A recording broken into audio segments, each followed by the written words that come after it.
Einberung, die en I kam. Aben Sassen were in den Gegner Belegenden enden des Sofas. Das Licht of Fernseers am Spult us, wie kalt's Wasser. Manchmal erzählt ich etwas von meinem Tag, ein klein Geschicht über etwas, das ich gesehen oder gefühlt hat. Juendia nickt, on vom Bildskirmufsussen. Diocese, nicht ken war wie ein Mauer. Es signalisiert mir, dass mein Gedenken nur Hintergrundgeräusch waren. Ich begann weniger zu reden. Ich zog Michigan immer mehr Zurich. Ich mach Michigan kleiner, in einem Zuhaus, das mir ohnehin schon zu groß vorkam, nicht noch mehr Platz einsinsmen. Dann kam das Projekt Bäderarbeit. Es sollt nur vorübergehend sein. Ein paar Wochen MIT langen Nachten und Gemeinsamerplanung. Dort lernt ich David kennen. War nicht aufdringlich. Versucht es auch gar nicht. War ein Fakta. Am ersten Tag, als wir uns im Konferenzraum bestellten, sah mir in die Augen. Sah Michigan wirklichen. Warf keinen Blick auf mein Hand, nach einem Ring zu suchen, schaut nicht über mein Schulter, zu sehen, wer sonst noch im Raum war. Hielt meinen Blick fest, lächelt und sagt, ich bin froh, dass du in diesem Team bist. Es klingt noch nix. Ich weiß, es klingt noch nix. Aber wenn man sich noch Aufmerksamkeit sendet, fühlt sich selbst ein Krummel wie ein Festmolen, wir finden, bis spät in die Nacht zu arbeiten. Das Büro leert sich, nur das Summen der Computer und das Prasseln der Regens gegen die Scheiben waren zu hören. Eins Abends, gegen Acht, waren alle anderen nach Hause gegangen. Wir waren allein im größeren Büro, umgeben von Papierstapeln und dem Schein der Schreibtischlampen. Ich kämpft mit einer Tabellenkalkulation, mein Augen brannten vom Bild. Drummed hard on the roof. I closed my eyes. I let the quiet stretch until my chest ached. I didn't make promises. I didn't offer excuses. I just sat there in the dark with another man's hand wrapped around mine. And I felt the ground shift completely beneath me. I didn't know it yet, but I had already decided to stay right there. The house didn't feel like mine anymore. Every room held a memory I hadn't earned. I watched him unpack a suitcase by the door. I listened to him hum while he washed dishes. The sounds were familiar. The distance was new. He started leaving his phone on the coffee table. Screen up. Face out. He didn't hide anything. He just stopped asking questions. I tried to bridge the gap. I made dinner early. I cleared my schedule. I sat across from him and asked about his week. He gave short answers. Polite ones. The kind you give a stranger at a bus stop. I could feel the walls going up. Brick by quiet brick. I wanted to tear them down. I wanted to confess everything and beg for a real fight. But he wouldn't give me one. He just kept walking through the rooms like a ghost. The first real crack came on a Sunday morning. He was reading at the kitchen table. I was pouring coffee. He didn't look up. Do you still want to be here? The question hung in the air. It didn't sound angry. It sounded tired. I set the carafe down too hard. The glass cracked against the wood. I didn't answer. I couldn't. He finally closed his book. He looked at the dark spills spreading toward my sleeve. I'll clean it, he said. He stood up.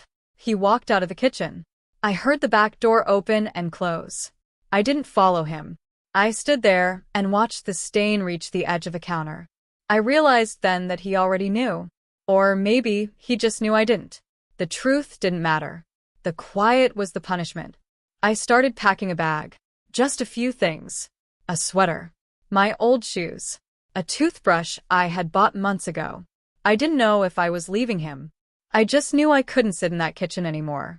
The guilt had eaten through the floorboards.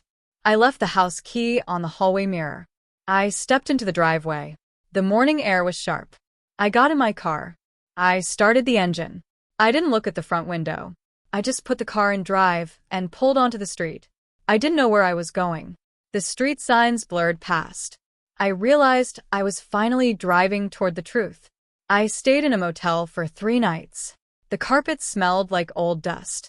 The neon sign buzzed through the thin curtains. I slept on the edge of the mattress. I kept the door locked. I kept my phone face down. He never called. I kept waiting for the voicemail. I kept hoping for the argument I deserved. Neither came. The silence was the answer. I finally drove back. The house was empty. No note on the fridge. No key on the mirror. Just an open closet and a single coffee mug left on the counter. I washed it. I put it away. I sat on the floor, where the table used to be. The rooms felt exactly the same. I was exactly the same. Just older. Just heavier. I realized then that some choices don't end with loud words. They end with empty chairs. They end with you sitting alone, listening to the hum of the refrigerator, wondering how you got there. I didn't regret telling the truth. I just regretted the time it took to finally say it. The air felt still. I wondered if anyone would ever listen again. I still answer the phone when it rings at 2 a.m. Not for him. Just to prove I never learned how to be safe. The messages turned into daily calls. I timed them for when the dishwasher ran. I timed them for when my husband showered. I learned the exact rhythm of our house. I knew which floorboard groaned near the bedroom door. I knew which closet hinge squeaked. I used every sound to cover the truth. I started lying without thinking. Just running to the store. Meeting a friend for a walk. Work called about a billing error. Each excuse felt heavier than the last. I stacked them in my head like paper plates. One wrong move, and they would all slip. I watched my husband watch me sometimes. He would pause with his keys in hand. He would tilt his head. "You've been tired lately," I would nod. "Just allergies." I would walk away before he could see my hands shaking. The guilt lived in my stomach. It was a cold, sharp thing. It woke me up at 3 a.m. It made the morning coffee taste bitter. I kept thinking about how easy it was to delete a thread. I kept thinking about how hard it was to look him in the eye across the breakfast table. I started leaving the porch light off. I stopped wearing the gray sweater. I tried to make the house feel normal again. I made his favorite pasta. I set the table for 2. I smiled when he complimented the sauce. He touched my shoulder. I flinched. Just slightly. He didn't say anything. He just let his hand drop. I knew he noticed. I didn't know what to do with that. He showed up at my office on a Thursday. Rain slicked his jacket. He held a paper cup. I froze in the doorway. The lobby smelled like wet wool and floor wax. He smiled. "You forgot this last time." He handed it over. It was still warm. I took it. My fingers brushed his. I pulled away too fast. The cup tilted. Dark liquid spilled across the front of my blouse. "I'm sorry," I said. "It's fine," he said. He didn't move. I could hear the elevator ding behind me. I knew someone would walk out any second. I stepped back into the hallway. I told him to go. He nodded once. He turned toward the glass doors. I watched him leave. I wiped my shirt with a paper napkin. I went back to my desk. I sat down. I opened my laptop.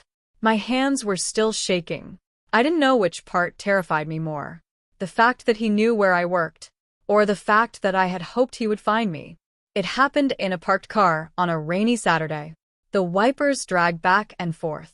The street was completely empty. He didn't ask for anything. He didn't lean in. He just said my full name. Not the shortened version my husband used. The real one. The one I hadn't heard spoken out loud in years. It sounded like a heavy door finally swinging open. I reached across the console. My fingers found his knuckles. I didn't think about the gold band on my left hand. I didn't think about the frozen bags sweating in my trunk. I just held on. The metal of the seatbelt buckle pressed against my hip. It felt like a warning. I ignored it. The engine ticked as it cooled. Rain.